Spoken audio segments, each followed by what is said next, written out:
Imagine walking into a store at 3 a.m. in 1927. The world is dark, but one small ice house in Dallas, Texas, is glowing. This was the birth of convenience. For nearly a century, 7-Eleven didn't just dominate the corner, it owned the clock. But today, the neon green and orange sign is flickering. In 2026, 7-Eleven's parent company, 7 & Amp I Holdings, announced the closure of 645 North American stores in a single fiscal year. This isn't just a trimming of the fat, it's a desperate $47 billion survival play. How did the company that invented the Slurpee and the Big Gulp lose its grip on the American consumer? To understand the fall, we have to look at the rise of a business model that was once revolutionary, but became a trap. In the early days, 7-Eleven's strategy was simple: ubiquity. They realized that people would pay a premium to save 5 minutes. By the 1950s, they were opening a new store every 3.5 days. They weren't selling groceries, they were selling time. By the 1980s, the ascent reached its peak. 7-Eleven became a cultural icon, synonymous with the American suburban experience. They pioneered the point-of-sale system, tracking every single transaction to optimize inventory. On paper, they were invincible. But while the American stores were focusing on cigarettes, lottery tickets, and cheap gas, a silent revolution was happening across the Pacific. In Japan, 7-Eleven evolved into a high-end food destination. In the US, it stayed a gas station.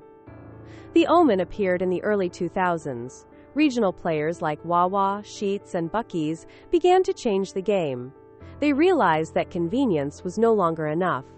Consumers wanted quality. They wanted fresh, made-to-order meals and clean restrooms. 7-Eleven ignored the threat, leaning harder into its legacy model. Their stroke of genius turned into a fatal flaw.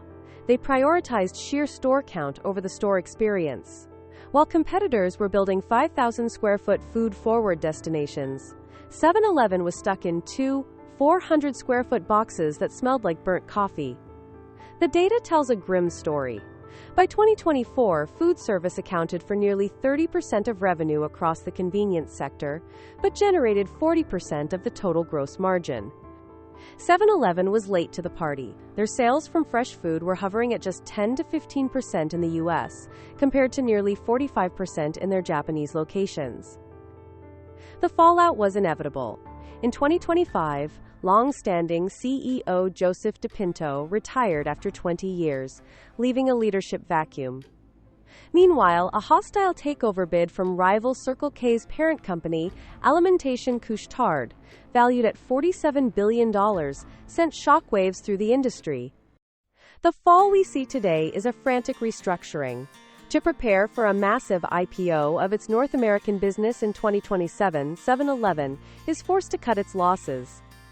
They are closing underperforming sites and pivoting to a new standard format, larger stores with a focus on gourmet grab-and-go food. But is it too late? The company is currently closing more stores than it opens for the 5th consecutive year. They are fighting a war on two fronts, trying to fend off a takeover while trying to convince a new generation of shoppers that 7-Eleven isn't just a place for a midnight snack. The lessons for every business owner are clear. First, never let your legacy products blind you to shifting consumer values. 7-Eleven thought they were in the snack and gas business. They were actually in the daily habit business. Second, localize or die. The Japanese model proved that 7-Eleven could be a gourmet destination, but the US leadership failed to bridge that gap for decades. Third, scale is a liability if the unit economics are broken. 13,000 average stores are worth less than 5,000 exceptional ones. 7-Eleven isn't dead yet, but the rise and fall narrative is at a critical turning point. Can they reinvent themselves as a food-first powerhouse, or will they become the next blockbuster of the retail world? If you want to see more deep dives into the strategies that build and break empires, hit the subscribe button. And I want to hear from you. When was the last time you actually ate a meal from a 7-Eleven? Let us know in the comments.